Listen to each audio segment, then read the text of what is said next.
Fala pessoal, tudo bem? Categoria de base para atletas, mais um dia de entrevistas. Nosso convidado hoje, extremamente especial, um cara que é que eu tenho um carinho enorme, né? Ele é formado nas categorias de base, né? Assim como vocês atletas, cria de Xerém, né?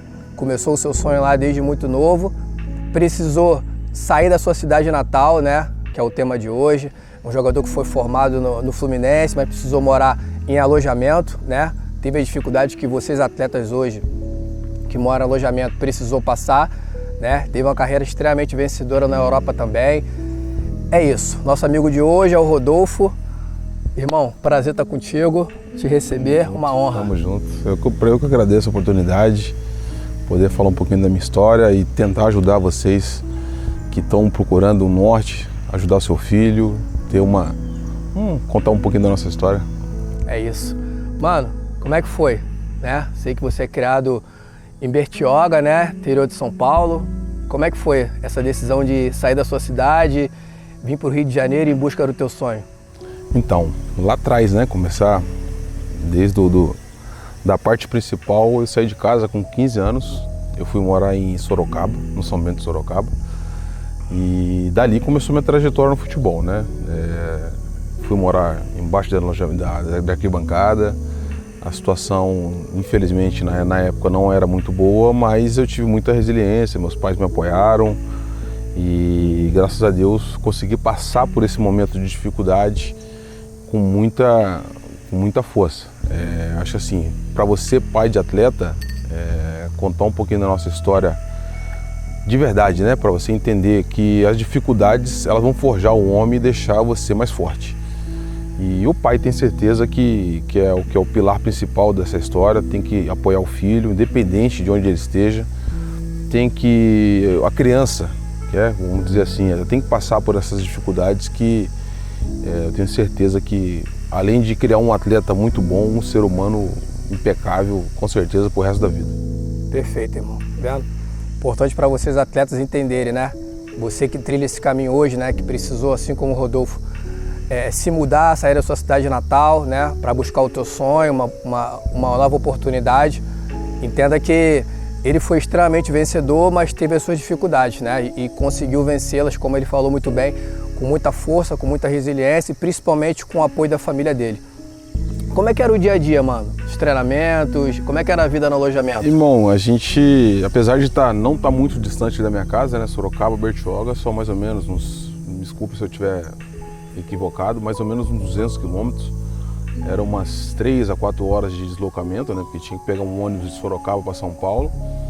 E todas as vezes que a gente tinha um tempinho, a gente estava conversando em off, né? Todas as vezes que a gente tinha um tempinho livre, a gente aproveitava os amigos que eram dali mais próximos, né? Tinham poucos da cidade, tinha muita gente de fora. E, cara, era muito gostoso, apesar das dificuldades, era muito gostoso, porque a gente tinha alegria, né, em jogar futebol, a gente tinha muita alegria em fazer o que a gente amava.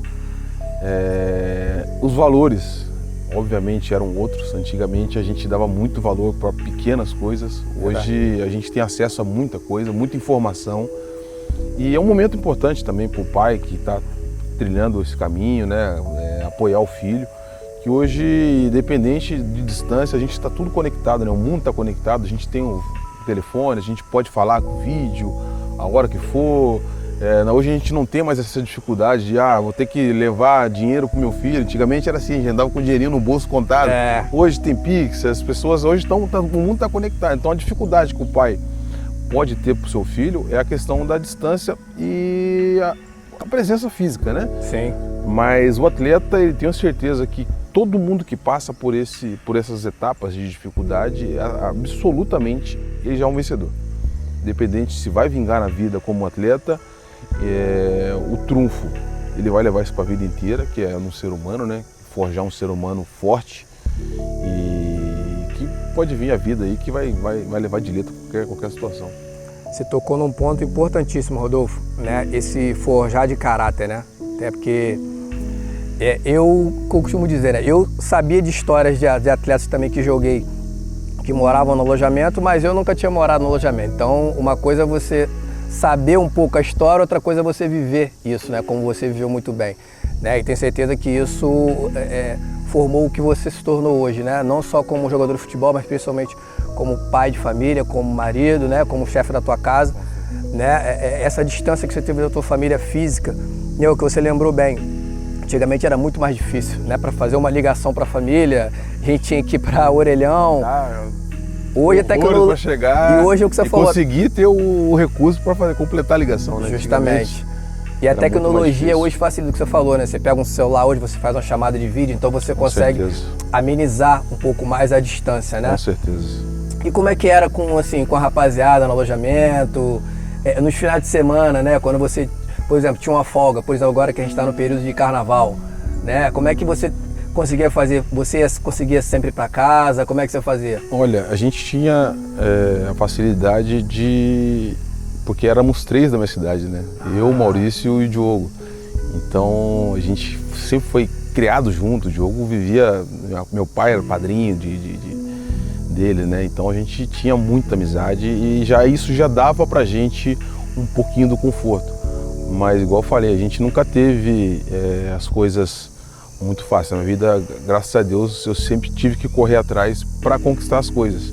E no futebol não era diferente, né? Antigamente a gente vê hoje, né? Sem entrar em méritos e questões particulares, mas hoje o atleta é muito bem remunerado desde cedo, né? Antigamente era ajudinha de custo, o empresário deixava alguma coisa ali e o cara tinha que bancar ainda o time, né? Ainda tinha que se preocupar com a gente porque tirava a gente de casa, entre aspas. Sim. Era o sonho do empresário, qualquer empreendedor vai investir naquilo que acha que é certo. Ele investia na gente, dava um pouquinho do recurso, mas é o suficiente que a gente conseguia. Sim. Vinícius, eu cheguei a ficar quase 4 meses sem visitar minha casa. Caramba. E a gente, por questões assim, mais de recurso mesmo, sabe? Porque a gente tinha que sair de Sorocaba para São Paulo, Santos, Bertioga. Então eram essas 4 horas, uma distância muito curta. Sim. E demandava, obviamente, né? Ou então eu tirava esse recurso que a gente tinha para se manter, comprar um biscoito, uma pasta de dente e reverter no valor da passagem. Então era muito difícil, a gente não tinha como, hoje, por exemplo, se pegar os meninos hoje, se quiser um dinheirinho hoje, você consegue. Sim. Poxa, tá uma obra ali, eu posso trabalhar aqui para ganhar um recurso? Você consegue fazer um dinheiro hoje. Verdade. Antigamente era muito mais difícil. E pra gente, dos atletas, principalmente, a gente treinava muito antigamente, né? Treinava-se muito, corria-se muito.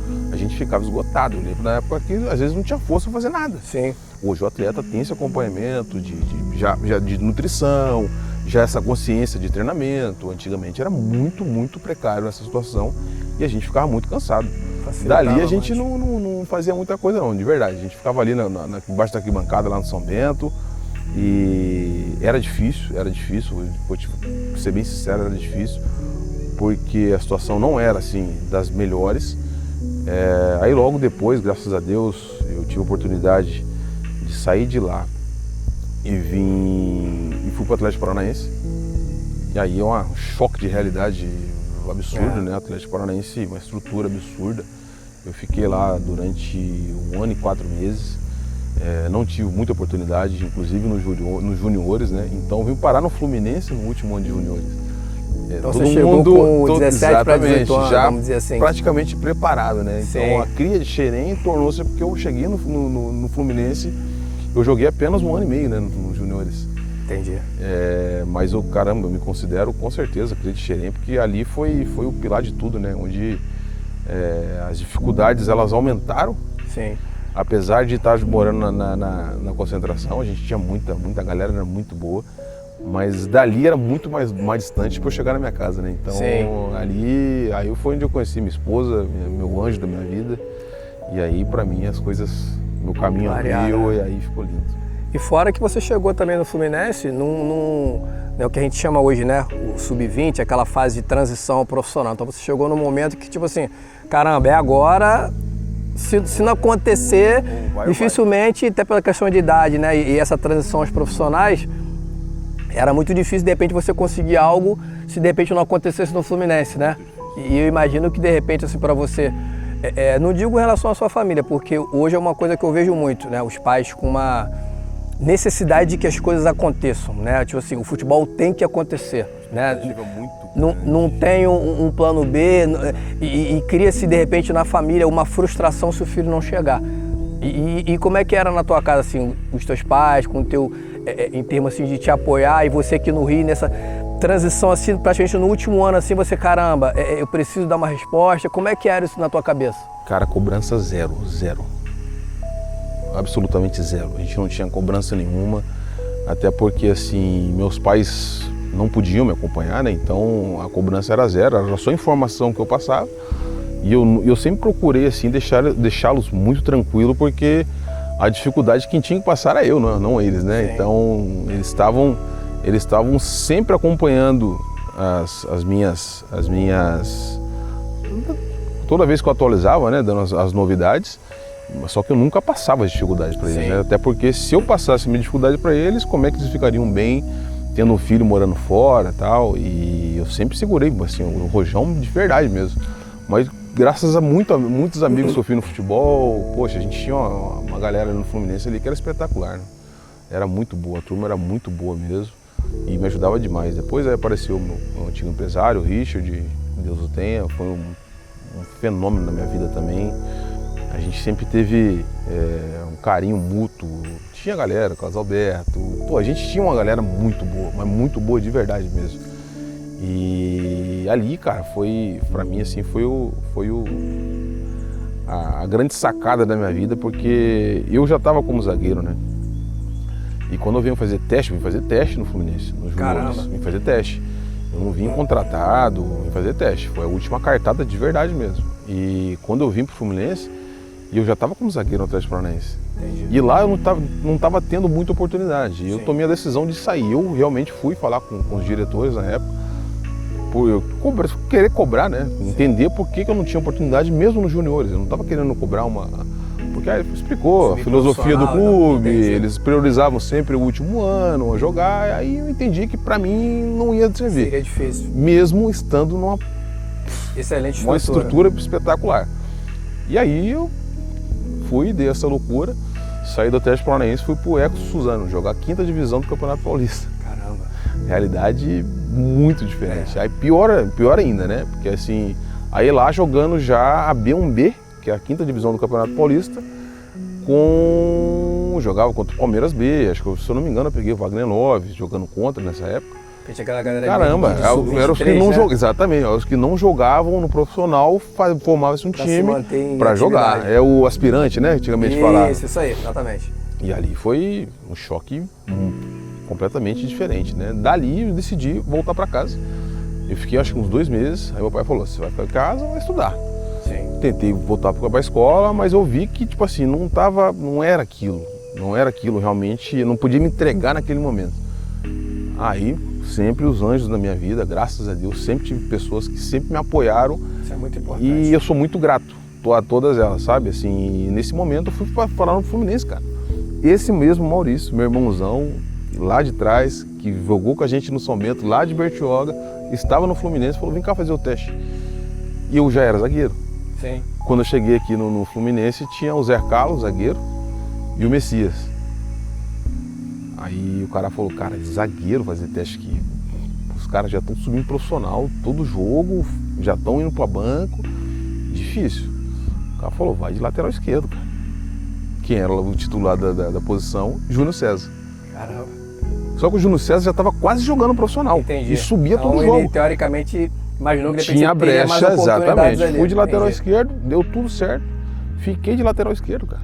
Passei no teste de lateral esquerdo, fiquei de lateral esquerdo, joguei acho que um OPG como lateral. Nós ganhamos do Flamengo lá na Gávea, aquele título do Carioca. O Carlos Alberto faz o gol, o Marcelo Mariola. Eu de lateral esquerdo. Aí depois apareceu uma oportunidade para treinar no profissional com o Oswaldo de Oliveira. A gente tinha treinado de manhã, cara, um físico, fizemos aqueles 8 tiros de 1000. Loucura. E se falar pro atleta hoje, ele não imagina o que é isso. E um ponto-chave que você tocou, Rodolfo, para mim foi a tua grande sacada, que é o que eu vejo muito acontecer isso com os atletas e principalmente com os pais. né, um foco muito grande na camisa, né? Como você frisou bem, você tinha uma estrutura excepcional no Atlético Paranaense, só que você focou não na estrutura, você focou que você precisaria ter oportunidade para você mostrar o teu futebol, para você se desenvolver. E hoje os pais têm muita preocupação, meu filho joga no Flamengo, joga no Botafogo, mas se sair do Flamengo, como é que vai ser? Como é que vai ser o próximo passo? E aí ele não entende que às vezes, de repente, hoje você na base, hoje vou dar um passo atrás, vou pegar um clube de repente menor expressão, mas que meu filho realmente vai ser utilizado, ele vai poder potencializar o que ele tem, né? Poder ter chance de jogar a minutagem que a gente chama hoje. Então eu creio que a grande sacada tua, né, para você ter ido pro Fluminense, ter passado, né, ter reencontrado o teu amigo, foi você ter entendido o momento certo, assim, cara, eu tô aqui no Atlético, a estrutura é boa, mas cara, se eu continuar nessa aqui, eu vou morrer aqui. Não vou conseguir a oportunidade que eu preciso para poder mostrar meu futebol. Eu acho que assim, a grande sacada disso tudo, Vinícius, eu dou um grande crédito e parte de ter tomado essa decisão por conta da minha educação. Perfeito. E a saída muito cedo de casa me fez tomar essas decisões antecipadamente. Então, a responsabilidade que eu carregava para mim era diferente da responsabilidade que um pai carrega para o filho. Obviamente, tem que suprir, dar tudo para o seu filho. Exatamente. A minha responsabilidade era me tornar algo importante para a minha família, seja como atleta ou seja como um ser humano, né? Sim, claro. E eu carregava isso comigo, eu tinha certeza, convicção que eu conseguiria fazer isso. Então essa decisão foi primordial na minha carreira. Então todas as decisões, graças a Deus, até hoje, tudo que a gente precisa fazer, a gente precisa tomar decisão. É verdade. E a gente vive uma briga de conflitos e interesses hoje, onde o status está tomando conta de todas as nossas decisões. Então a gente tem que tomar cuidado com isso. É uma preocupação o que as pessoas vão pensar, como é que as pessoas vão te olhar. É uma rede social que de repente você vai fazer um anúncio de uma notícia que de repente para você, naquele primeiro momento, é uma recuada. Ali, mas tá bom, eu vou viralizar com alguma coisa. Eu não me encaixo naquilo lá, mas eu vou fazer porque o mundo pede que eu faça isso. Essas regrinhas a gente tem que estar quebrando, né? Você acaba ficando atrelado ao sistema. Eram os problemas eram as vantagens que os nossos pais tinham antigamente, de não ter tanta informação. Hoje a informação está aberta, né? Quando a gente fala assim, eu sou pai de 3 meninas, eu tenho outros problemas em casa, que são o dia a dia. É o dia a dia. Eu não tenho, igual o Sassá e o Benjamin, de você estar preocupado com a performance dele, porque assim, isso demanda alimentação direito, você tem que treinar bem, tem que descansar bem, vocês têm que levar, eu conheço a história de vocês, a gente conversa sempre, você tem que sair daqui de onde você mora, atravessar a ponte, deixar, antes tinha os 2 aqui, né, era um em cada extremo da cidade, a gente entende essa dificuldade, e o pai que quer passar por isso, ou não tem opção de não passar por isso, eu acho que assim, tem que deixar o filho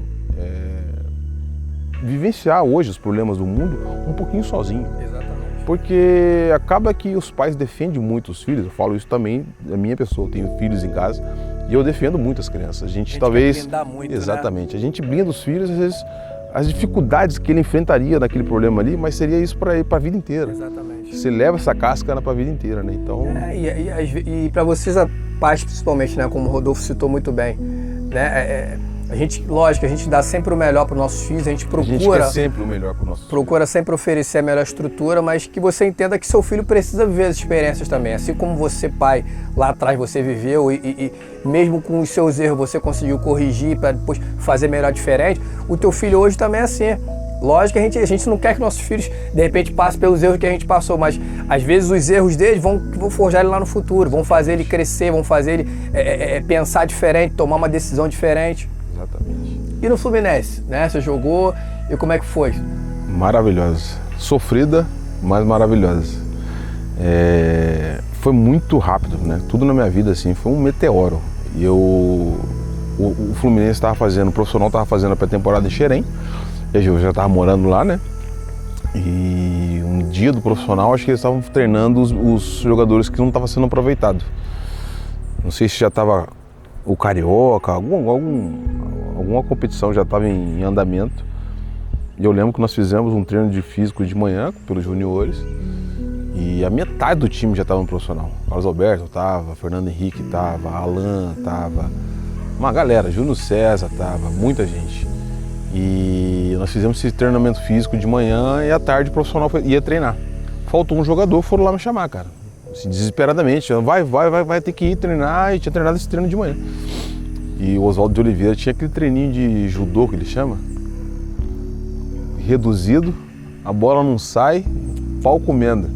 Eu lembro que era... O cansaço já não, do já treino da manhã. estava morto. Mas aquela oportunidade ele estava esperando. Eu estava esperando. Exatamente. Eu estava dormindo acordado, né? Esperando já a oportunidade. Quando surgiu essa oportunidade, cara, era um treinamento muito intenso, juntando com o treinamento matinal, né? Já estava assim, esgotado, só com a minha fome e a vontade de vencer, cara, eu fiz, eu acho, um dos melhores treinos da minha vida ali. Caramba, legal. E ali foi o virar de página, né, cara? Porque assim, eu fiz aquele treinamento morto, não tinha chuteira, tiveram que pegar a chuteira do profissional emprestada, assim, foi um negócio muito louco. Sim. Eu falo até hoje, assim, eu fico, caramba, eu tava preparado, né? Tipo assim, às vezes cairia para outro atleta que não tava tão, o sonho do atleta às vezes também não era tão grande quanto o meu. Sim. Eu sempre fui muito consciente que, inclusive os meninos, o Maurício, o Diogo da minha cidade, eu acho que eles, como jogadores, eles eram melhor que eu. O Diogo era um fenômeno, assim, de habilidade, um volante, jogava de 10, fazia tudo. O Maurício era brocador, atacante, rápido, forte. E eu, o cara mais recuado, habilidoso, mas mais lento. Então, tipo assim, eu tava focado naquele negócio, sabia que eu não era o melhor da posição, só que, cara, eu tava preparado. Exatamente. Quando surgiu, treinei, o dia seguinte o Oswaldo falou assim, não, volta amanhã de novo. Não, amanhã você vai treinar aqui com o profissional, cara. E a galera já lá em cima. Sim. Primeiro jogo, oportunidade lá em Volta Redonda, fomos jogar, perdemos de 4-0. Pra história do pai de atleta, eu, zagueiro, nós perdemos o jogo de 4-0. Isso no profissional. Sim. Só que nesse jogo, eu recuei bola de peito, saí jogando dentro da área e quando acabou o jogo, o Oswaldo me usou como exemplo. Ele falou assim, ó, se todo mundo tivesse o tesão, desculpa a palavra, tivesse o tesão que esse menino tem de jogar, acho que a gente não tomaria uma derrota tão grande como essa. Pô, dali, cara, ele me inflou e eu falei, não, agora já era. Agora eu tô aqui, agora é comigo. Aí, meu, minha vida... Eu tenho muito o costume de falar para os atletas e principalmente para os pais também, né? Porque hoje os pais têm essa questão de cobrar muito oportunidade, né? E é o que eu falo. É melhor do que você cobrar pai, principalmente, né? Quando seu filho não joga, você quer fazer aquela cobrança, porque seu filho não joga e tal. E para você até também. Melhor do que você cobrar uma oportunidade é você aproveitar a oportunidade. Assim como o Rodolfo. Ele treinou, ele estava pronto, né? O soldado, ele não se prepara durante a guerra, ele se prepara antes da guerra. Ele fica esperando a guerra que ninguém acha que vai acontecer. Mas quando acontece, ele está pronto. Tá lá, né? Exatamente. Tem que estar lá. Tem que estar lá, exatamente. Como é que foi a tua... Né, eu sei que você jogou no Fluminense, né, eu acompanhei, tu foi muito bem. E como é que foi a sua primeira saída para o futebol europeu? Dinamo de Kiev, em 2004. Essa transição Brasil-Ucrânia. Difícil. Aí foi uma pancada, assim, porque a primeira coisa que eu me deparo é com a questão do idioma, né? Um país totalmente diferente, a gente aqui, um país tropical, lá, inverno rigoroso, cultura muito diferente, né? E igual eu falei, né? Toda vez que apareceu a oportunidade, que eu esperava que aparecesse, eu estava pronto. Sim. Então, já saí daqui com 2 meses. E com quantos anos você saiu? Eu saí com 21. Bem novo. 21. Com 2 meses lá de clube já, aí, por exemplo, assim, quando eu falo, hoje é fácil eu falar a minha história, porque ela já foi vivida, né? Já foi vivida, já está acontecida, hoje são fatos. Mas eu joguei 2 meses no time B. Do Dinamo de Kiev. Sim. 2 meses no time B. Qual atleta hoje, em sã consciência, qual pai de atleta hoje, deixaria o seu filho passar por ainda mais fora uma aprovação? do país, não, né? foi comprado, os caras pagaram, acho que foi 3.700.000 de dólares. Foi vendido do Fluminense pro Dinamo de Kiev. Sim. Cheguei lá, o cara falou, então, tudo bem. O processo fizeram investimento. O processo é esse, você vai jogar 2 meses no time B, você tem que se adaptar. Contrato que a gente tinha que se comunicar. Perfeito. Em 6 meses, tinha que fazer aula de russo. Antigamente falava-se russo na Ucrânia. E daí para mim foi ótimo, porque eu tive que conviver com os meninos, até jogadores que estavam com um sonho de virar atleta na Ucrânia, o próprio ucraniano, não tinha estrangeiro no time B, eram só os ucranianos, né? E aí eu tive que comunicar com os caras, cara. E todos os desafios você tira de letra quem está preparado, então eu estava preparado.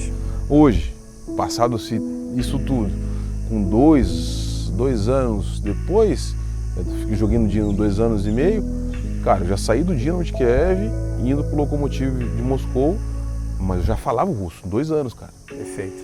E nunca gostei, por você, pai, eu nunca fui o melhor aluno da escola, mas eu sempre tive com a cabeça muito aberta, né? Perfeito, Rodolfo. Eu costumo dizer isso muito para os pais, né? Até para os meus filhos também em casa, né? A importância de estudar, né? É o que você falou bem, né? Não significa que eu vou estudar porque eu quero fazer uma faculdade, não, a gente sabe que o mundo do futebol, até pela questão de logística e tempo principalmente, às vezes é muito difícil, né? Você conciliar. Mas você entendeu que o fato de estudar, né? Obviamente abrangeu o teu conhecimento e fora do país foi primordial. Exatamente. Porque é o que eu costumo dizer, o jogador quando ele se transfere hoje para fora do país, obviamente o cara faz um investimento em você pelo teu talento dentro do campo, obviamente, é o primeiro ponto. Mas só que se você chegar na cidade, como você falou muito bem, num país diferente, com certeza, clima diferente, comida diferente, e principalmente o idioma, se você não se adaptar, dificilmente você vai conseguir prosseguir tua carreira na cultura deles. Fatalmente você fala assim, cara, acho que vou voltar pro Brasil. Porque realmente, às vezes as pessoas pensam no jogador só dentro do campo, jogando bola. Acho que tu joga bola 24 horas. Só performance ali, né? Só performance. E o teu dia a dia, para você comer, para você ver uma casa para você morar, um carro, uma roupa para você se vestir. Imagina você sem falar o idioma. E como você falou, o russo, que eu imagino que deve ter sido bem difícil para você aprender. Irmão, para ser sincero, foi difícil. Carol, minha esposa, né? Depois de alguns meses ela estava lá comigo. Carol foi para lá com 18 anos, parecia uma criança, velho.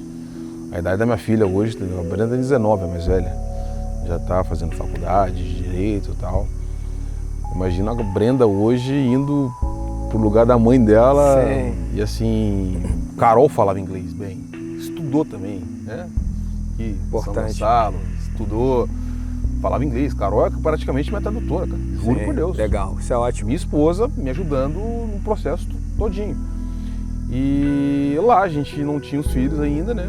E pra gente, Carol também, meu anjo, tá doido. Mulher espetacular, a gente viveu o mais intenso possível lá para entender a cultura. Então a gente tinha folga, por exemplo, a gente pegava o carro e saía sem destino, cara. E lá o russo, né? Quem já viu isso em alguma oportunidade, o russo é muito difícil, mas muito difícil mesmo. Você conversar, aplicar, assim, isso era muito difícil. Imagina de repente final de semana, por exemplo, que você tinha uma folga, tá só vocês dois. Pegava o carro e saía. Não tem aquela coisa aqui do Brasil, vamos vir aqui pra casa, vamos fazer um churrasco junto, vamos mais difícil, é mais difícil. Tinha brasileiro, frio, a gente encontrava assim de vez em quando, mas a gente sempre procurou fazer algo que ia servir pra gente. Esse foi o diferencial, Rodolfo, porque tipo assim, eu vejo que os atletas às vezes quando vão pra fora do país, até pela uma questão de proteção, vamos dizer assim, ele foca muito em colar só com os caras da tribo dele, vamos dizer assim, eu sou brasileiro, só vou colar com os brasileiros. Eu conheço brasileiro. Eu acho que você perde uma oportunidade, porque eu acho que o jogador de futebol, né, lógico, trazendo pro nosso esporte, o fato de você, tá morando no Brasil, você morou em Sorocaba, daqui a pouco você estava no Fluminense, daqui a pouco você estava na Ucrânia, depois foi pra Rússia. Cara, eu acho que isso é muito importante você aproveitar, porque são valores, que é difícil hoje você estar no seu dia a dia aqui, você, vou pegar, vou lá na Rússia, vou pegar, vou na Ucrânia. E o mundo do futebol, pela essa mudança que é brusca às vezes, repentina, faz você se adaptar e você aproveita valores, né? Eu tenho certeza que com certeza até hoje você tem valores que você aprendeu lá. E o fato de estar você e Carol ali, caramba, vamos remar junto aqui, né? Nós dois vamos encarar esse desafio, vamos aprender. Sim. É perfeito, porque senão você fica colado só nas pessoas que são vou ficar só com os brasileiros. Exatamente. E você perde a oportunidade de conhecer uma outra cultura, pessoas diferentes. É muito difícil você estar fora do país e não querer o aconchego, né, do seu amigo de clube brasileiro. Só que as coisas lá fora são mais difíceis, né? Sim. E o que você vive, que talvez muitos dos atletas que vão para fora do país, quando eu falo assim, fora do país, são os... tá jogando na Europa. Gente, na Europa tem lugares que também, de idioma difícil, o leste europeu, por exemplo, a Ucrânia, a Rússia, a Polônia, são lugares maravilhosos, mas se você não entender pelo menos o idioma que é aplicado naquele país, eu acho que a dificuldade ela se torna tão grande no cotidiano que ela acaba atrapalhando a sua performance. Exatamente.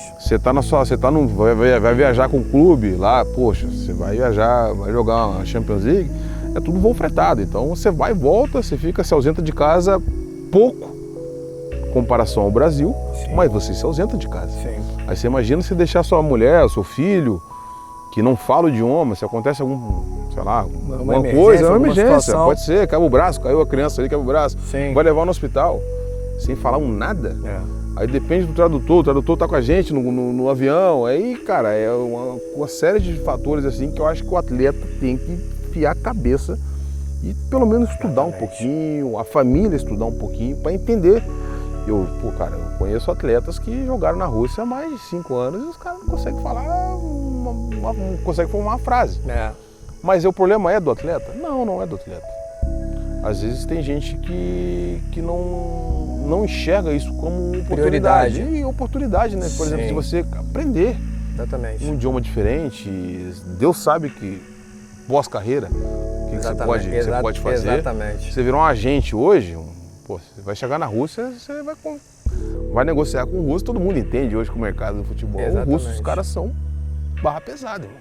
Se você não trocar uma ideia no idioma do cara, irmão, você vai tomar pernada. Exatamente.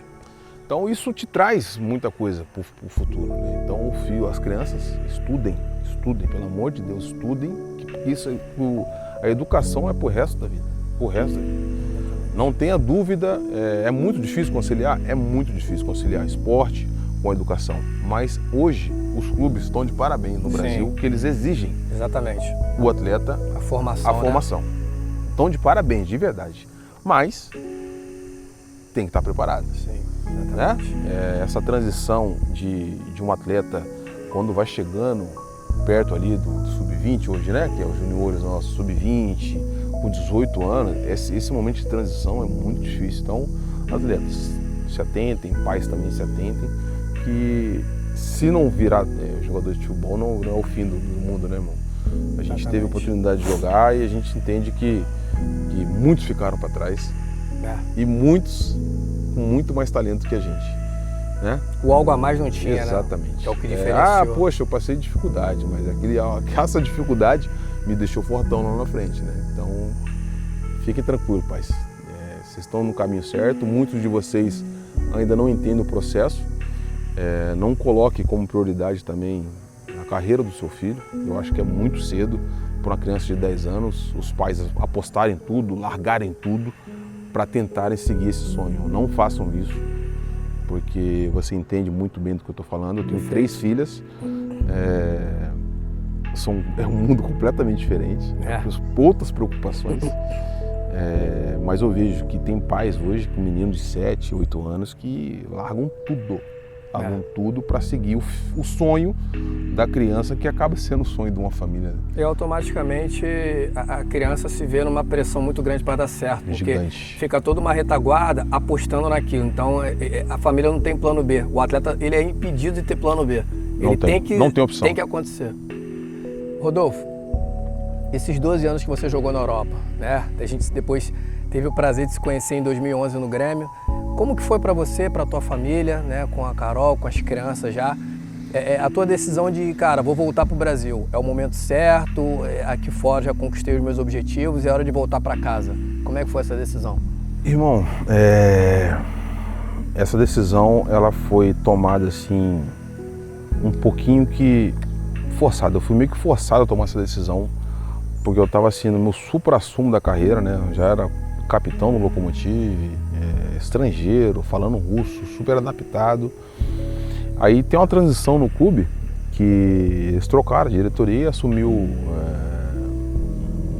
uma mulher, uma presidente, que ela era, não sei se ela era banqueira, ela tinha outros outras Outras prioridades, linhas de raciocínio. exatamente.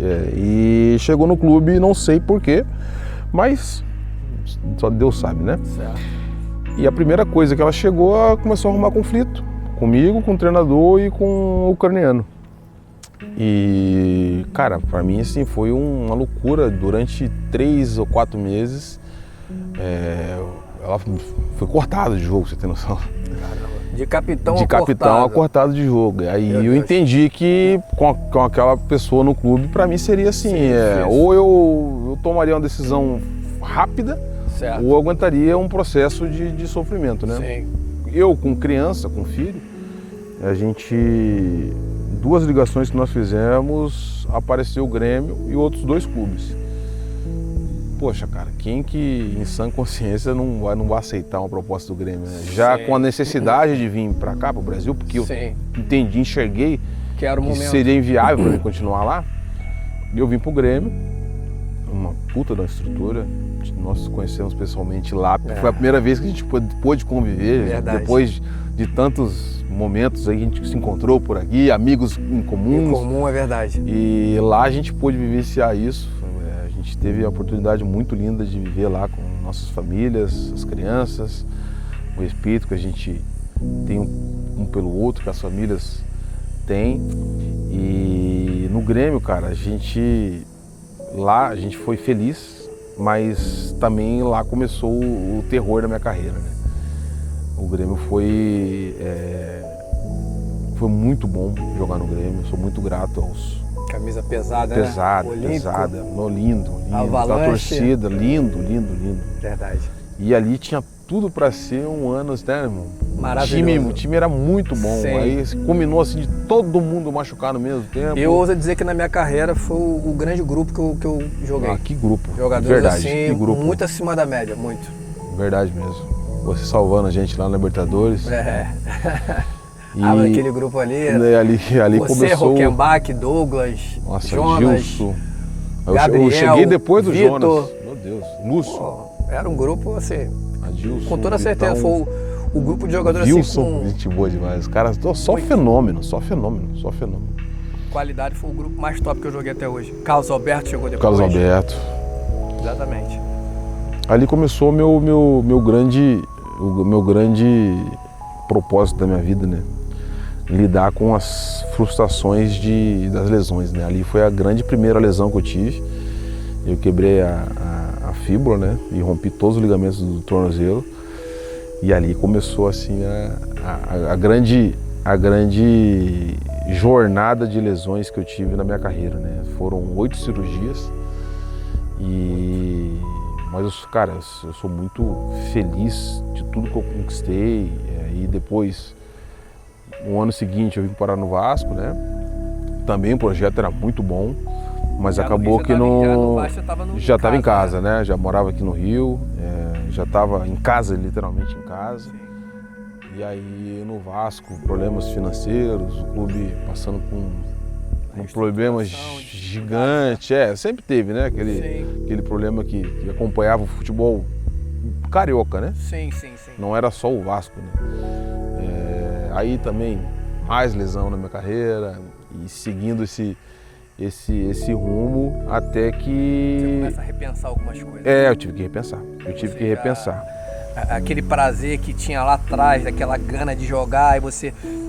toda uma carreira consolidada, a família construída, e aí você começa a chegar nesse período de muita lesão, você já... Caramba! Dúvida, né? Até que ponto vale a pena, de repente, sacrificar mais um pouco? Você já começa, né? A gente começa a criar dúvida na gente mesmo, né? Sim, então, você vai conseguir performar da mesma forma. E eu entendo, depois de muito tempo, eu entendi que esse processo, para mim, ele foi necessário para eu amadurecer alguns aspectos, né? Pessoais, de profissional, inclusive. Eu fui entender depois que era uma mensagem para mim. Entendi. E o atleta, às vezes, ele não entende, né? Que a gente tem que passar por isso pra gente melhorar, né? Virar a página. E o que você falou muito bem, né, Rodolfo?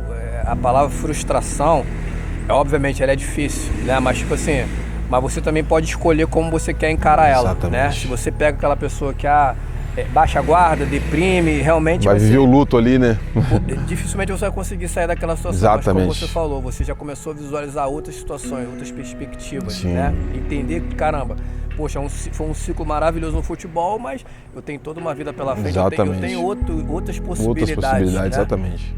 Aí no Vasco mesmo, cara, foi o ano de 2013, aí perdi meu pai, com 2 meses de cirurgia. Cara, foi uma loucura. Uma loucura, assim, sabe? E quando eu passei a entender que isso foi necessário para eu tomar uma nova decisão, aí acaba meu contrato com o Vasco, passei por todos esses problemas, mas sim, sou muito grato também ao Vasco, um baita de um clube. Estava na mão errada na época, que eu entendo que isso fez o elenco ali, meu Deus do céu, o elenco que a gente tinha, Vinícius, que isso, era absurdo, e dificultou muito, isso, a performance do atleta, ela muda completamente. De clube de gestão, principalmente de salários, hoje as pessoas, né, vê isso no futebol e às vezes as pessoas não entendem. Normalizam. Porque o jogador de futebol, eles criam, né, uma situação de que o jogador ganha muito bem, é um salário muito acima da média, então tipo assim, que o cara pode se dar o luxo de não receber. Gasta-se muito bem também. Que você também Gasta-se muito bem também, né? Justamente. Você tem um padrão. A gente investe, exatamente. Você vai criando. Então, exatamente. E independente de tudo isso, todo cidadão que trabalha, ele tem que receber. Merece no final do mês ser recompensado, né? E num clube dificilmente você vai conseguir gerir bem se você não. Se essas questões atrapalham. Se já tem esses problemas assim, quebra qualquer ambiente, quebra qualquer grupo. E, cara, eu não consigo entender como é que as pessoas ainda normalizam isso, né? Sim. De uma forma ou de outra, o futebol tornou-se um mercado infinito, de infinitas possibilidades e infinitos investimentos, né? Tanto é que hoje a gente tem aí no futebol as bets, né? Todo campeonato hoje nacional aí tem o nome de uma casa de aposta. Então a gente vê que o futebol é um mundo onde as pessoas apostam dinheiro, colocam dinheiro, investem dinheiro. Então, não porque o atleta tem que passar por isso, se o clube ganha tanto dinheiro, né? Aí eu entendo que é coisa de má administração. Aí voltando lá atrás, quando eu tenho que tomar essas decisões por conta das lesões, eu volto para a Rússia. Vou para a Rússia, para um time de menores expressões. Era o Terek, depois mudou o nome, né? Virou Akhmat. Cidade Chechênia. Caramba. Dificuldade absurda, completamente diferente em questões religiosas. A religião predominante era muçulmana.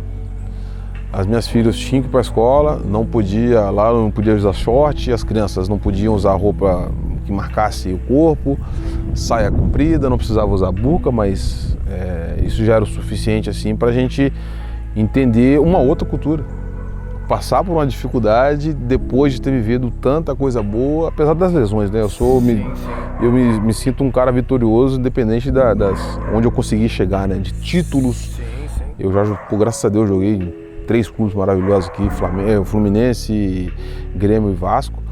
E, poxa, quem consegue chegar nesses clubes, jogando na seleção brasileira, então eu sou muito satisfeito com a minha carreira. Aí voltei para a Rússia, irmão, para passar de novo essas aprovações, e aí eu fiquei mais 7 anos, isso, joguei até 2018, já assim, os últimos 4 anos da minha carreira foram completamente difíceis. Por conta das lesões anteriores, eu sofri as consequências. Sim. Meu joelho, até hoje, conhece meu joelho, né? Não, e vai juntando também o fator idade, né? Idade. Posição, meio que vai abreviando algumas situações. Idade. Então eu vivi 4 anos assim muito intenso, muito intenso mesmo, de tratar todos os dias, antes de treinar e pós-treino. E quem fica do lado de lá da tela não entende que o atleta passa por isso. Dependente do atleta que não machuca, por exemplo, o Cristiano Ronaldo não machuca, mas o que esse cara faz? Esse cara é um fenômeno. Abre mão de muita coisa. Exatamente. O que esse cara se cuida é um absurdo. E hoje o atleta brasileiro também, eu parabenizo os atletas brasileiros que entenderam que não é só talento. Precisa se preparar. Exatamente. Quantos jogos tem no Campeonato Brasileiro? Um time brasileiro joga 95 jogos hoje no ano? Quem que aguenta isso, cara? Você acorda que dorme no Rio e acorda em Belém. Isso que eu ia falar, tem esse fator que você citou lá atrás, né, no seu período na Rússia, que o bate e volta era muito mais rápido. Aqui você muito tá aqui, você pega um voo para jogar contra o Remo, 30 jogos por ano. De voo. 30 jogos por ano, né? 35 com a Copa, aí você jogar um torneio internacional, uns 45 jogos no ano. Jogou domingo, folga segunda e terça. Lindo, maravilhoso. Aqui é muito rápido. Imagina se você não fala o idioma, né? Que você vai aproveitar 2 dias de folga. Vai ficar dentro de casa, às vezes, né? Muitos casos de família de jogadores que, principalmente a esposa, às vezes, tem casos de depressão. Não aguenta, não aguenta. Realmente isso é difícil. E atrapalha, né? Claro. A performance do marido, exatamente. Ele não consegue ir pro campo, não consegue. A família em casa não tá bem. Não consegue. Meu amigo, eu tô muito feliz. Eu que agradeço a oportunidade. A entrevista foi excepcional. Você demorada, foi demorada. Não, de conseguir. Foi excepcional, tô muito feliz mesmo, cara. Eu penso assim que a tua carreira diz por si só, né? Uma carreira de alto nível, jogou em grandes clubes, conquistou muita coisa, mas o principal que eu falo, né, até para você pai, você atleta principalmente, né? Que o Rodolfo é um grande exemplo para isso, né? Foi atleta assim como você que morou em alojamento, né? Então você vai poder entender um pouquinho de como funcionou a vida dele. Eu espero que você pegue isso para a tua vida, mas principalmente não só o que você faz como atleta, porque o atleta uma hora vai acabar, a carreira uma hora vai passar, mas principalmente o ser humano que ele se tornou, que isso é o que nos enche de orgulho. Eu como amigo dele, como irmão dele, falo isso com muita alegria, né?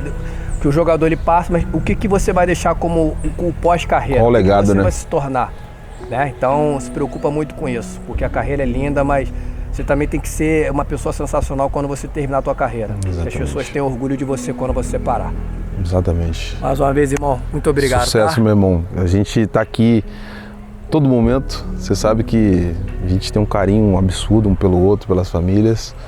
Que essa nova carreira sua dê informação para os pais e que você consiga atingir tudo aquilo que é possível alcançar ainda.